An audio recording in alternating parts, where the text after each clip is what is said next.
Well, give me more. Did you make good money at least? Yeah, ever since joining this community, I've been doing better financially, and I actually made the most money that I have last week than I had in 4 months. So, Wow.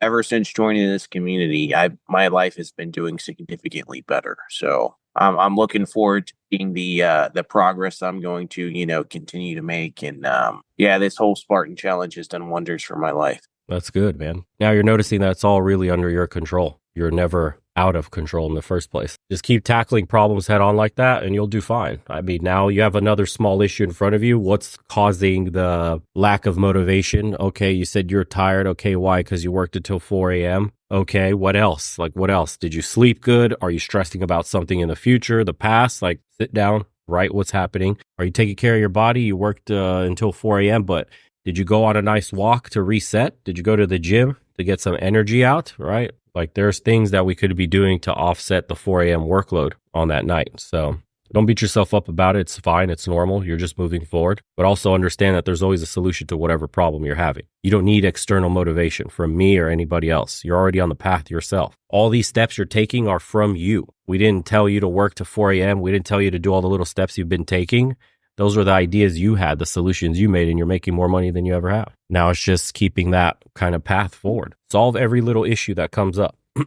Are you eating right? Are you under eating? What is it? Like there's something there that could explain why you're feeling tired. Not simply because you worked until 4 a.m., but it's usually a combination of things. But break it down into small problems and start solving for them. And you'll be more than okay, dude. Life is good. Welcome in, everybody. I got a life update. Hey, well, go ahead. Well, I'm dating somebody now. No shit. Congratulations. Yep. It's been a couple of months now. Is it that chick Okay. you got a massage from in the parking lot? No, but that would have been weird. The gypsy? No. That's fucked up. I actually saw her about a month ago and stuff. Totally different look in the daylight. Oh, So how's it going? No, How's it going with the new woman? it's good. Story with her. She's got 2 kids. It wasn't a divorce. Her husband passed away of a sudden heart attack, early Okay. 40s. She's the tribal manager of a local tribe we have up here. She makes probably 3 times what I do. Damn. Even with overtime, she still makes like another 30, 40 grand than I do. But Jesus. That's she good. seems to care about me for me, and that's it. So I haven't had this kind of somebody giving a shit about me in a long, long time. So Nice. Refreshing. oh Jesus Christ, I don't know. I was going what she would call overboard. I was just normal to me, or what I used to do with my ex there, but just super grateful in everything I do for her, even the small little things, you know what I mean? Just crazy. She stayed at the house a couple times out here now, and I'll go to work and just, whenever you want to take off, and then she'll do the dishes and make the bed before she leaves, Wow. I'm like I'm not used to this. This is really strange. That's fucking awesome is that. That's good, dude. But Yeah. going to her place. I'm at her house a couple times. She lives probably pretty close to she doesn't live on the res, but she lives close to the res there, but she's got a nice house, or they did. And it's still difficult for the kids losing their dad like that and stuff, but we feel kind of like almost like teenagers around them. There's rules set, when we're around the kids and stuff, just because, what's happening and stuff. But they're doing Wow. pretty good, and they seem to like me okay so far. My kids are happy that I'm happy, so Exactly. that's pretty great. But yeah, she I don't know. I have nothing but nice things to say about her. And she really likes sex a lot. That's good. I'm still tired trying to keep up. I gotta work on it.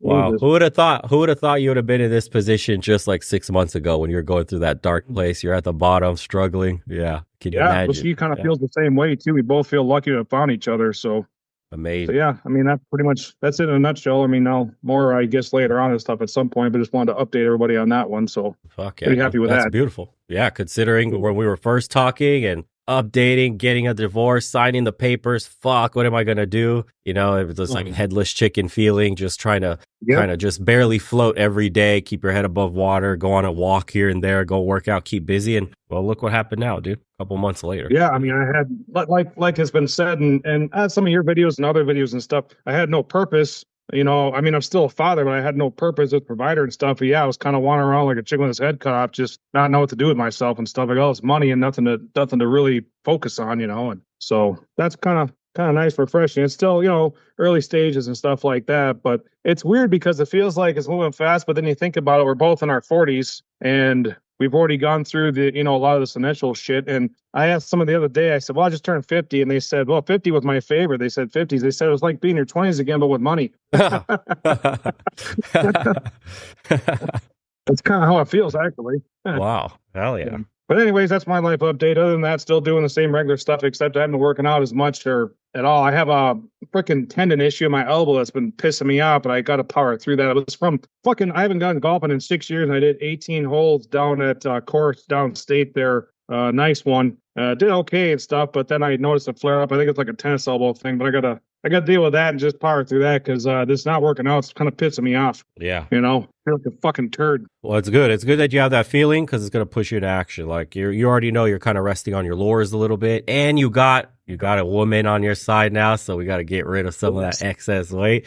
And we're trying to perform better and keep up in bed. That's good, dude. You got perform good better, motivation. look better, Yeah. Yeah. Well, there you go. Perform better, look better, be better. There you go. There's a fucking tagline. There it is. I'll let you guys take over, but yeah, I just wanted to tell you guys that, and I keep missing the fucking meeting. So all good, bro. All good. All right.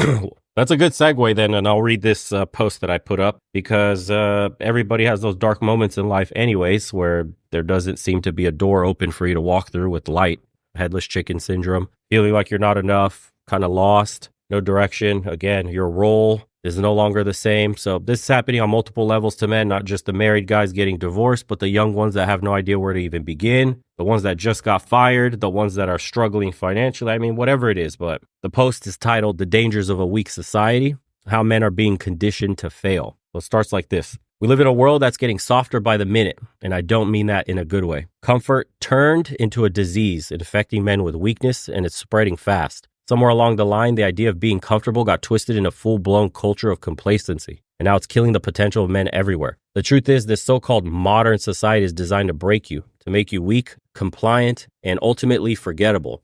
If you don't fight back, you're already losing. It's time to wake the fuck up. Everywhere you look, there's a safety net ready to catch you. But what it really does is keep you from ever learning how to climb. This society wants men who are dependent, obedient, uninspired. Schools, they don't teach you how to fight, how to endure, how to lead. They teach you to shut up, follow the rules, and fit in a box. You learn that being passive is praised. Being assertive makes you problematic. And if you can't sit still, if you show even an ounce of true masculine energy, they slap a label on you and medicate you into submission. The elite and those in power are scared of your potential. They fear what happens when you embrace it and what it means to be a man. The education system is just the start. Society reaches into our homes too, tearing down the role of fathers. The image of a strong father figure has been reduced to a joke in pop culture. The bumbling idiot who's always wrong. Boys grow up without a strong male role model and are taught that masculinity is something toxic, something to be eradicated. Without real men to look up to, young boys are left with a vacuum filled by weak ideals and empty messages. A boy who doesn't know what it means to be a man grows up without purpose, drifting, easily molded by whatever society feeds him. And what does society feed him? Escapism, entertainment that's designed to keep you checked out. Video games, endless scrolling, binge watching, it's all there to numb you, to keep you from confronting the real problem. If you can plug in and tune out, you're not a problem for the system. You're just another statistic, pacified and easy to control. This safe life is nothing more than a slow death. It kills your ambition, numbs your pain with cheap dopamine hits, and robs you of your potential. While you're sitting there, hours ticking away, the world keeps moving. The men who refuse to be pacified, they're out building, creating, winning. Social media just amplifies the bullshit. Highlight reels, virtue signaling, narratives designed to make you ashamed of wanting more. They tell you ambition is greed, that confidence is arrogance, that taking risks is reckless. Society has taken the values that built empires and rebranded them as something to be ashamed of. They want you content, stagnant, applauded for settling for less. But let me be clear, contentment is just another word for giving up. It's what they give you when you've stopped fighting for what you could be. And let's talk about what they want you to suppress your natural instincts, or why. To be a protector, a provider, a leader. You're told to be sensitive, vulnerable, but in a way that strips you of your power. Look, there's nothing wrong with vulnerability when it's genuine, but they've twisted it into a weapon. They want you vulnerable in a way that makes you harmless, easy to manipulate, needing constant validation. Real vulnerability is powerful when it's balanced with strength, discipline, and purpose. Without that, you're a hollow shell. The conditioning is so subtle that most men don't even see it happening. It's a slow erosion of everything that makes you strong. One tiny compromise at a time, your ambition fades, your confidence wanes, your strength is chipped away. You go from a kid who dreams of conquering the world to a man who's trying to survive. And if you go along with it, survival in this society is easy, but it's a pathetic existence, just enough to get by. As long as you keep your head down, but ask yourself, is that really living? Is that what you want from your one shot in life, to just get by? The dangers of this weak society aren't theoretical. They're real, they're measurable, and they're destroying men. We're falling behind in education, in careers, in life expectancy. Depression and suicide rates among men are higher than ever. We're raising generations of men who are passive, weak, unable to cope with the realities of life. They haven't been taught to endure, to fight, to overcome. They've been conditioned to crumble, to retreat, and to point fingers. And society is happy to give them scapegoats. Capitalism, toxic masculinity, the patriarchy, anything to keep them from realizing the truth, that their life is in their own hands. Responsibility. That's the one thing that weak society fears men will discover. Because a man who takes responsibility for his life is unstoppable. He can't be controlled. He refuses to play the victim even when he knows the deck is stacked against him. He understands that blaming the world is the fastest way to mediocrity. And mediocrity is exactly what society wants from you.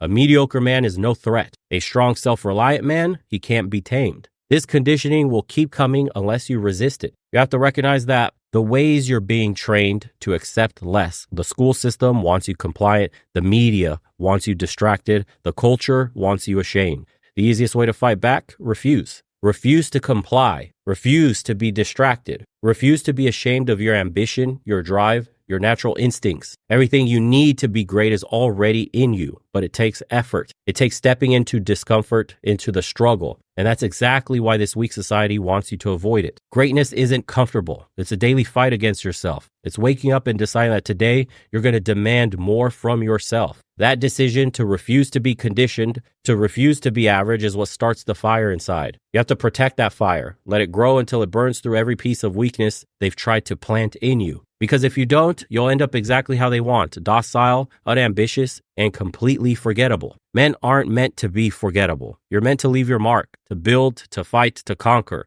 Don't let this weak society rob you of that. Take responsibility. Recognize the conditioning. Fight against it every damn day. Because you're either climbing or you're falling, and there's no middle ground. And if you're not rising, brother, you're already on your way down. And that caps off that post. So open forum, guys. Feel free to speak.